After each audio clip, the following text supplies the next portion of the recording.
Hey everyone, welcome to another podcast episode of the Sparkler Minds podcast. Today with me, I am very honored. I've got Mrs. Nargish Khambatta. She is she's the senior vice president of the GEMS Education Group, and she's the principal of the GEMS Modern Academy. Guys, I've got to tell you this school is amazing. They're at the forefront of innovation, and they've got their very own incubator program, which is amazing. Ma'am, thank you so much for being here with us. If you don't mind, could you just maybe introduce yourself, what you do here at the school, and how it's been for you? Sure, my pleasure. I'm Nargish Khambatta, as Chris has mentioned. My favorite story to tell about what I do is this little boy in grade 2 who comes up to me and says, Ms. Khambatta, you stand in the morning and greet us, you say hello to us in the corridors, you make some PA system announcements, what else do you do? Is that all you do?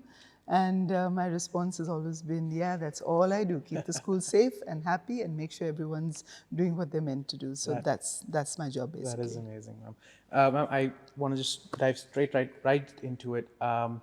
You've been in education for over 30 years now, right? That's right. And so, in that time, what's kept you inspired to, deliver the same quality of education to like the boy said, always be there, standing and greeting them and making announcements. What's kept you inspired through all that? Every time I wear my name badge in the morning, I think I ask myself, why am I here?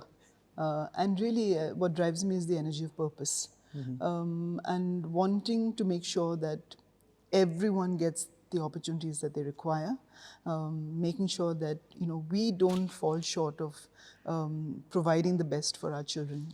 They are the next generation, and so I think I take great pride in what I do, only because, and I say pride very humbly, I know that's an oxymoron, but I say it very humbly because I mean, if I don't take pride in what I do, I can't do the best I can. And when I say I take pride, it's not I'm proud of it, but I take pride in doing a job well and making sure that everyone's safe, our staff is absolutely top notch and delivering what they need to do. But I think the biggest secret, and I don't think it's a secret for you perhaps, but is that it's the students who inspire us the most. And every day is a different day. They keep us young, they keep us on our toes, and I think they ask questions that sometimes completely throw us. That's amazing.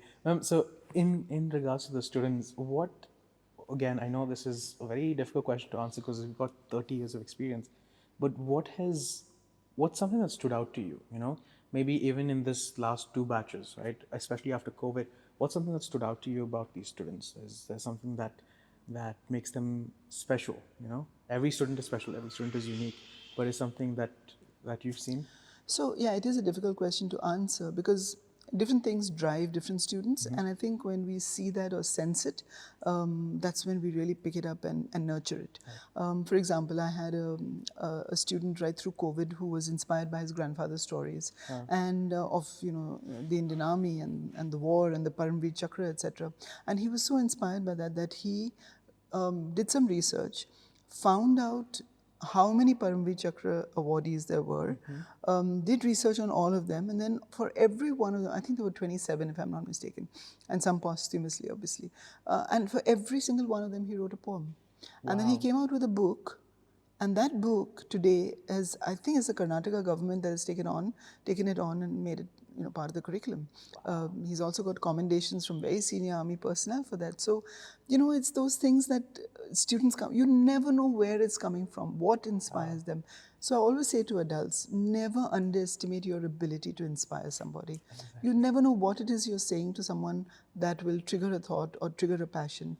And I think that's what inspires me, That is amazing. Actually, yeah, that makes so much more sense when you think of it, that you don't know what it is. Something or anything can inspire someone, which is amazing.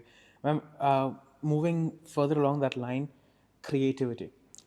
Even for the student who had read these poems, creativity came into play, when he had to think of what to do. How does creativity play? What role does creativity play in the classroom? I know with innovation being, a priority for the GEMS Modern Academy, how do you see creativity playing a role in classrooms now, classrooms in the future, and what do you think about that? So I'll tell you the biggest myth globally used to be that creativity cannot be taught. Wow. And it can be taught, it can be inspired, it can be nurtured. And I think every 21st century teacher has been told over and over again, creativity is a 21st century skill. And now we are 23 years into the 21st century, and we're still talking about 21st century skill. We should have mastered it by now.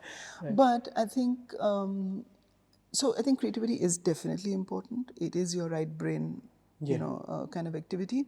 I think it's not only is it important, it's crucial. If children don't know how to be creative and how to be solution oriented or be thinking in a different way. So some people say Edward de Bono, his six hat theory was the quintessence of creativity and thinking differently. Some people say, creativity is innate and inborn and it cannot be taught. But I think all teachers know you need a spark. And most lessons in the classroom today begin with a provocation, which compels you to think. Today, if you use the design thinking process, there are multiple ways in which you can generate a plethora of different ways of thinking, of ideas. And so there's no lien on creativity by anybody now. But it's just a mindset. Am I going to always be stuck in a straitjacketed way of thinking? Or am I going to allow my mind to roam? And letting your mind roam, and I always think your mind is an imaginarium, right? And it can lead you to different paths. But I think the spark has to be ignited somewhere. And very few people are intrinsically really motivated to do things differently and be creative. But it is a process that is practiced in classrooms. Most great, wonderful schools will have creative classrooms. And in the future, of course, if creativity is stuck in the classroom, there's no use of that. So it has to be brought out. And many schools do, they follow Genius Hour, they follow so many, like we have the challenge-based learning in middle school. In the primary school, they do their exhibitions. In the senior school, they do EIP. There's a range of things that we adopt and adapt. And any innovative school will offer pathways, multiple pathways for students, because even creativity, you can be creative on so many fronts. And if you don't provide the right avenue, then children get stifled. So it is my responsibility as head of school and as SVP to provide pathways for children. Right. Ma'am, so you were talking about creativity, right? So when it comes to creativity, I understand that, creativity has to be nurtured. So I'm a GEM student as well. So I was at our own worker, and I graduated in 2020, COVID year. But what we did earlier before that is we had things like the Learning Skills Development Program. We had TEDx, and so these different activities. But the best part about it was we were able to reach our teachers, and we were able to tell them or show them how impactful their role was, which is what you were talking about. You can never know who you inspire and how you inspire them. And so I totally agree with that, ma'am. But I have this one question. So from our side, from Sparkler Minds, what we're trying to do is we're trying to rediscover education. Okay. And I love the fact that you've put up the incubator program here, which is amazing, because as I'm a computer engineering student, but I love business. So it's amazing to see that students get the opportunity right at their doorstep. But how do you see these last 200 years, right? Traditional education has been the same, right? There have been no changes. That's why it's traditional, right? A lot of the books have been the same. How do you see that changing? And do you think that there needs to be more of a push towards breaking that traditional education box? I guess that's the question I'm trying to go at. So first, I must compliment you, and I think it is students like you who make the difference, who want to bring teachers on board. And you guys are the digital natives, really, and we are the migrants. But it's you guys who are leading from the front. The way you learn is different from the way people before you learned, right? And yet 200 years is a long time to have taught in the same way. But I think education is exciting at this point. I don't think we've ever been on this threshold, where you're going to tip over. And I think that's where we are as far as education goes. I think the student of tomorrow, with your unique ways of learning and access to information. Look, our generation never had access to information the way you all have. Yes, we had access to different kinds of information. We had oral history, and we had, of course, the traditional libraries and things like that. But you guys have information at your fingertips. You don't need to, they say up to the grade 4, you learn how to read. But after that, you read to learn. And y'all can learn anything you want. You don't need a teacher. You really don't. But what you don't need a teacher to learn, but what you need a teacher to do is to guide the learning. And that wisdom, I think, is not going to be replaced by robots in a hurry. So I think education has never been on the threshold that it has ever been before. Technology has enabled a lot of it. But I think also people are being very mindful about the way technology is being used now. I think the accelerated pace of learning is going to change everything. It already has. You alluded to the incubator. The reason why we decided that we want, and that was our chief innovation and digital officer who decided that and our head of entrepreneurship, who said, let's have an incubator in the school. So, well, Shark Tank is something that kids love and they listen to, etc. But I think in order to get there, you need to have some skills along the way. And having something in-house here gave them the aspirational value. Along with that, we built in challenge-based learning in a very, very, very structured manner. When you're taught to think in a particular way, it's not what to think. It's how to think. Yeah, and it's just pathways of thinking.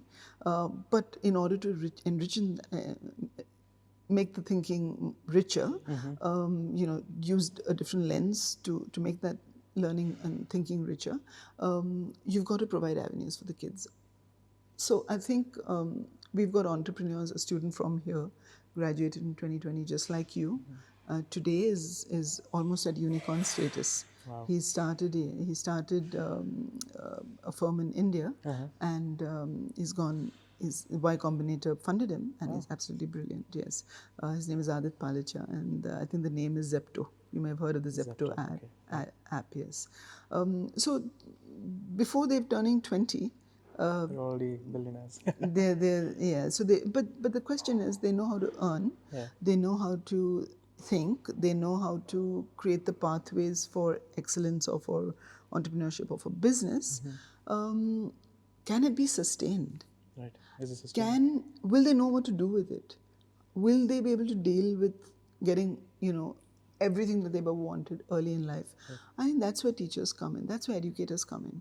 And the reason why we have so many of the events that we do, you'll say, what am I marching for on a sports day? That's archaic. Who wants to march anymore? But it teaches you a sense of discipline that nothing else can teach you. It teaches you teamwork. It teaches you that you are responsible for your house, marching alongside shoulder to shoulder with somebody you perhaps don't know. It happens to be your height and so is marching next to you. But it's important to learn that skill.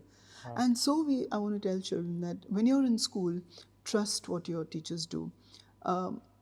In this school, thank you for saying we're an innovative school. We truly believe we are, and it's a conscious effort to be ahead of the game. But we realize that the prefectorial system is an archaic system that was in place in order to help discipline heads of schools run a school effectively, especially boarding schools. We don't feel the need for that anymore. So this school has not had a head boy, no head girl, no house captains, no prefects. Wow. And it's a 3,850 strong school which is running beautifully without any of these archaic models of leadership. And we do believe that every student is a leader. And does he or she know it? I think they do. And I think they want a totally different experience for themselves compared to perhaps even what your batch did. I mean, look at our grade 6 and 7 students. They know exactly what they want, and they know how to get there, and they know how to get it. It's managing their emotions and all the other socio-emotional stuff that we help them deal with. At grade 6. At grade 6 and 7. Wow. But they know exactly what they want. In fact, for the challenge-based learning, we had a team from grade 6 for 2 years in a row has won. Third year, they couldn't get the hat trick. But they were devastated because they said, we worked so hard for this, and how can the grade 8s beat us? Really? So it's because we believe that we've empowered every student. Not empowered, inspired. When we created our vision statement, it's just a 7-word statement, but it took us 8 months to get there, more than 80,000 words. Wow. And our vision is very, very simple. It says, inspiring children to be positive change makers. And we spent 3 days debating whether it should be inspiring or empowering. Because to empower is very, very easy. I put a badge on you and I'm empowering you. Okay. And that's why we did away with the prefectorial system. We said, we held ourselves to a higher, account. And we said that To empower is easy, to inspire is difficult. Wow. And if we are able to inspire students today, I think the world is yours to conquer. That is amazing. Like I said earlier, you've been a very inspiring role model to all the students, especially in my batch and the batches before mine. And I love that you said, to empower is easy, to inspire is difficult, and that makes so much sense. And I think just tracking back to the idea of sustainability, getting all these different things before the age of 25 and not knowing what to do with it, not knowing how to process these emotions. I think it's amazing that we have teachers and guides and mentors, which is important. And I think that's a perfect segue into our almost final question, is just about the tips that you have for a student. So, because like you said, what's your next step? What's the next step for a student who's just finished school, has this whole world of opportunity around them? What's the next step for them? And maybe one or two tips or rules of success, things that they can or should follow to help them stay grounded, but also help them fly. So I don't know if I'm an authority on it, but I'll just give my own sense of what I believe it should be. So first, I think you don't need to finish school to be successful. I think you build your successes along the way, and with every success, you know yourself a little better, or with every failure, you know yourself a little better, because failure is just another opportunity to do something in a different way. And never let failure deter you. I think that's, for me, rule number one. The other is, don't be overly sensitive. Use your sense of humor well, because students tend to overthink things. Yeah. And in today's world, and I'm touching on a sensitive topic here, in today's world where social media rules everyone's lives, or seems to rule everyone's lives, how you appear, how many friends you have, how many likes you have, all that in the long haul does not count for anything, really. And if a student can understand that early on and develop themselves emotionally, and understand what it is, what it takes in order to build yourself up, I think that's important. The one thing I always tell students is that initiative comes at a premium. You can acquire a lot of skills, but if you can't take the initiative, if you don't have that energy of purpose, there's no point. And everybody else will be ahead of you in the game, and that's not something you want for yourself. So take the initiative, and you don't have to succeed. You perhaps will fail. And in your mind, if you work from the worst case scenario backwards, everything's a success. Everything is a success. So you've already envisioned what the worst case scenario is. Accept it. And we always say acceptance is the biggest liberator. So if you accept that this is how it's going to be, not how it's going to be, how it could be, you've nothing to lose, nothing to fear. You've already seen the worst. You've already seen, that's it. Yeah. So, but I think not enough emphasis is placed on discipline by students. And I think discipline of the mind is really important. If you have discipline of the mind, you will then control your emotions, of course. But I think it's that discipline that gives you the freedom. If you're not disciplined, you're actually shackled, because then you can't give your best. And very few children understand this. It took me a long time to understand it. So I think today, with all the grey hair to show for it, I can say that, that's something I have learned along the way, and I wish I had learned that earlier. Because discipline doesn't shackle you, it doesn't tie you down, it actually frees you up. That is amazing. Honestly, more than my listeners, more than anybody else, I feel like I've been a lot more inspired, because a lot of things you've said have really hit home, especially in the idea that, discipline is very important, and the fact that you have to understand that there is so much more to life, there's so much more to this race that we're running, And don't take yourself too seriously. Exactly. Because the moment you do, you lose out on so many other things. Exactly. Your sense of humor really stands in this. And so it's important to stay happy, to stay free. And so I think that, thank you so much, Ms. Nargish Khambatta. Thank you so much for this time. Thank you so much for being here with us. And I hope that somebody is inspired to make a change, to change the way you think, the way you operate for the better. And again, thank you so much for your time. And I think that's another episode of the Sparkle Minds podcast, and I will see you soon.